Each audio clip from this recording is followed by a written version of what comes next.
Salut tout le monde, j'espère que vous allez bien. Aujourd'hui, on se retrouve pour une étude sur l'une de nos tragédies sociétales. Pour beaucoup d'entre nous, le 11 septembre reste quand même un des sujets les plus controversés de notre société. Selon une étude de 2016 réalisée par Odoxa, 66% des Français pensent que l'on nous cache des choses concernant les attentats du 11 septembre et 45% pensent que l'on ne connaît pas les véritables responsables des attentats. Il convient donc de se pencher sur la question. On verra tout d'abord quels sont les faits de la version officielle des attentats du 11 septembre et ensuite quelles questions restent sans réponse.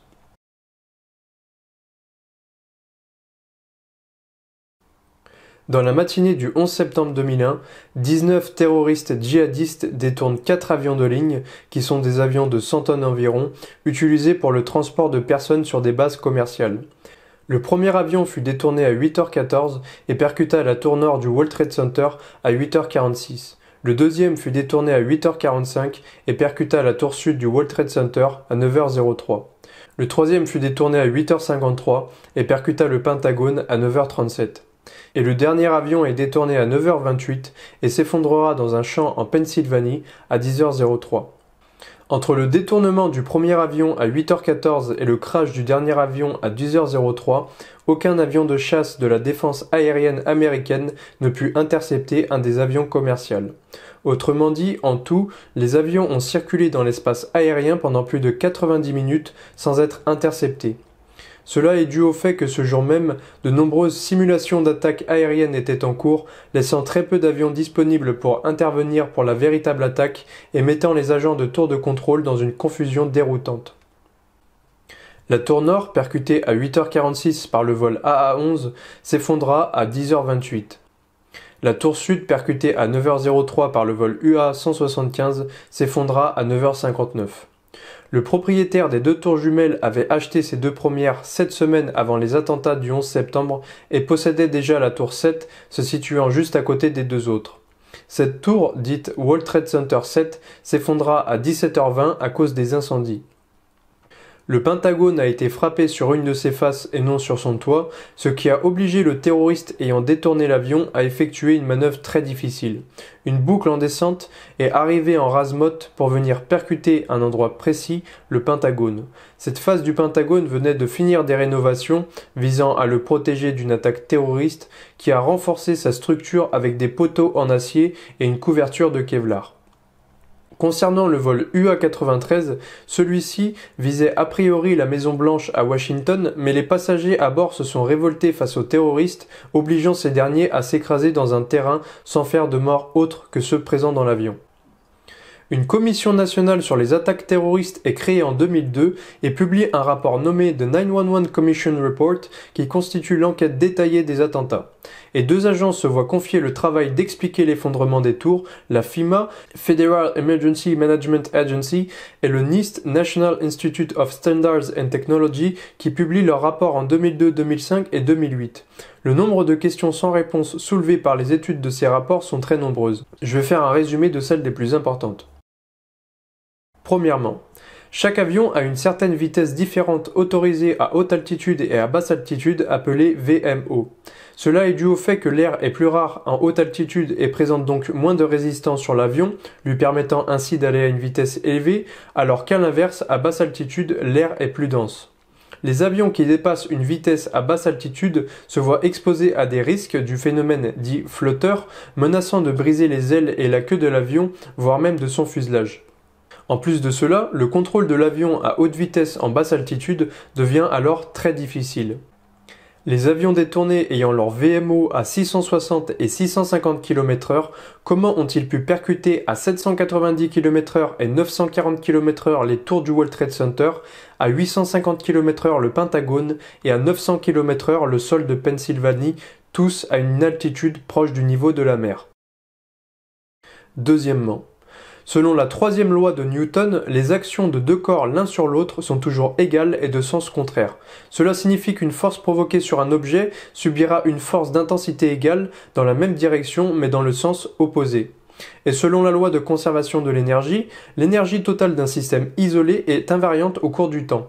Cela signifie par exemple qu'une pierre qui tombe lors d'une avalanche aura une vitesse égale à la force de gravité provoquée sur elle, mais lorsqu'elle percute un objet, la force qu'elle produit sur cet objet ralentit sa course. Elle ne peut pas à la fois tomber à la vitesse de la chute libre et en même temps produire une force sur cet objet, car la force de gravité est alors divisée par son choc. Le directeur des investigations sur le 11 septembre du NIST a reconnu que la chute libre se produit lorsqu'il n'y a pas de résistance sous l'objet soumis à la force de gravité et que les tours jumelles se sont écroulées à une vitesse quasiment égale à celle de la chute libre. Comment expliquer le fait que les étages ayant entraîné la chute de ceux dessous et la destruction complète du bâtiment, soumis uniquement à la force de gravité, n'ont pas été ralentis dans leur chute? Comment expliquer le fait que le haut du bâtiment n'a pas subi de force égale dans le sens contraire à celle qui provoquait sur les étages en dessous? Si la force de gravité a été assez importante pour entraîner la destruction de tous les étages comme la théorie officielle l'entend, appelée théorie de l'empilement d'assiettes ou de pancakes, il restait tout de même la structure principale du bâtiment en acier se situant en son milieu qui supportait 60% du poids du bâtiment. Comment expliquer que la chute des étages ait également entraîné celle de la structure interne du bâtiment? Troisièmement, un phénomène nommé squib, qui correspond à des éjections de poussière de béton, est présent lors des explosions de démolition contrôlées. Comment expliquer le fait que des éjections de matériaux similaires à ces squibs ont été observées notamment 10 à 40 étages plus bas que le niveau en train de s'effondrer et même avant le commencement de l'effondrement? Le rapport précise que du kérosène s'est déversé dans la cage d'ascenseur qui a provoqué une boule de feu et entraîné une explosion. Or, du personnel travaillant dans les tours ont témoigné avoir été victimes d'une explosion avant que l'avion n'ait percuté la tour nord, comme le témoigne un enregistrement audio dans une ruelle proche des tours. De plus, des centaines de personnes témoignent avoir entendu des explosions tout au long de la journée, après la collision des avions et avant l'effondrement des tours, notamment juste avant l'effondrement de la tour numéro 7, comme le montre un reportage télévision. Comment expliquer ces explosions par le simple déversement du fioul des avions alors que certaines se sont produites avant leur collision avec les tours et d'autres dans une tour qui n'a pas été percutée par un avion? Quatrièmement, généralement, lors d'effondrements gravitationnels classiques, on retrouve les étages empilés les uns sur les autres. Or sur le site, comme l'attestent les pompiers et autres intervenants, tout a été réduit à de la poussière. Parmi les milliers d'étagères métalliques présents dans les bâtiments, seulement une a été retrouvée, déformée et fondue. En plus de cela, parmi les 2700 victimes des World Trade Center, plus de 1100 victimes, soit environ 41%, n'ont pas pu être identifiées à cause de la petitesse des parties de corps retrouvées. Ces derniers ont été littéralement pulvérisés. Des pompiers ont dressé des cartes où les corps avaient été retrouvés, dont la distance par rapport aux tours reste quand même inexpliquée. Plusieurs semaines après les attentats, des morceaux de corps, parfois aussi petits qu'une punaise, ont été retrouvés sur le toit d'un des bâtiments proches du site. Comment un incendie et la gravitation peuvent-ils provoquer une telle pulvérisation et à une distance aussi grande de matériaux et de corps humains? Cinquièmement, selon le NIST, le feu provoqué par l'avion et alimenté par les fournitures des étages a entraîné un affaiblissement des traverses en acier soutenant le plancher et l'acier déformé a tiré sur la structure externe du bâtiment jusqu'à ce qu'elle ne cède. Le rapport stipule que sur les prélèvements effectués de 16 poutres en acier, seulement 3 d'entre elles ont pu montrer des températures supérieures à 250 degrés. L'acier a une température de fusion à 1500 degrés et une température d'affaiblissement significatif à 600 degrés. Comment expliquer que le feu ait été suffisamment chaud pour affaiblir la structure de l'acier?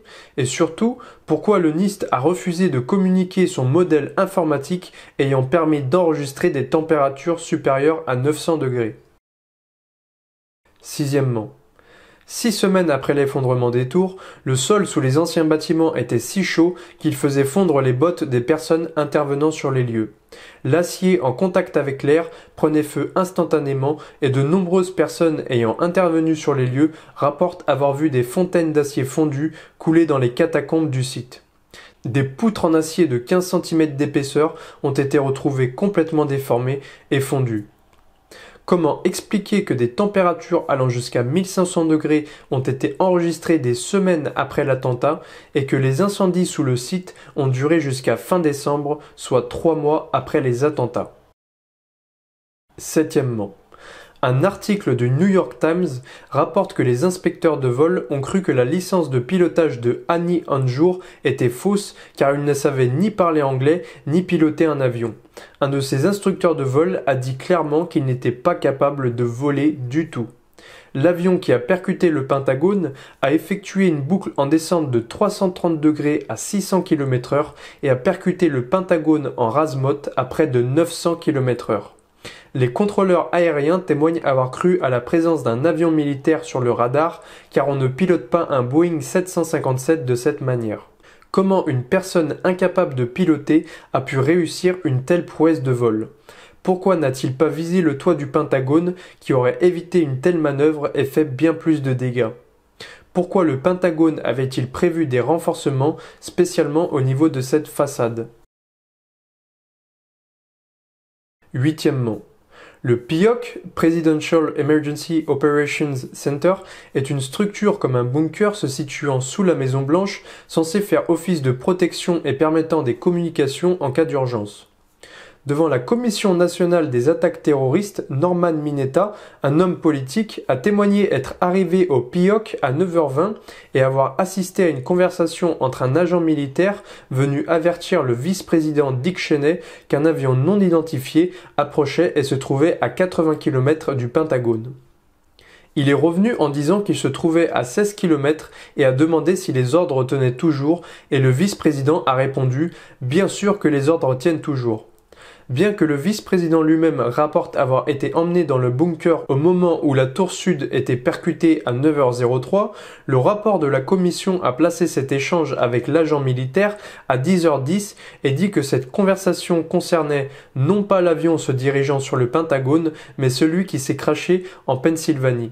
Pourquoi la commission a déplacé les événements rapportés par M. Mineta après que l'avion se soit écrasé sur le Pentagone, alors que celui-ci rapporte clairement que cela s'est déroulé avant? Pourquoi aucun ordre n'a été donné d'abattre l'avion non identifié alors que les World Trade Center venaient d'être touchés par 2 avions? Neuvièmement, le Boeing 757 du vol AU-93 s'est crashé dans un champ en Pennsylvanie près de la ville de Shanksville. Les personnes arrivées sur le site du crash racontent n'avoir vu aucune pièce pouvant ressembler à celle d'un avion, seuls des petits débris de pièces indistinctes se trouvaient dans le cratère.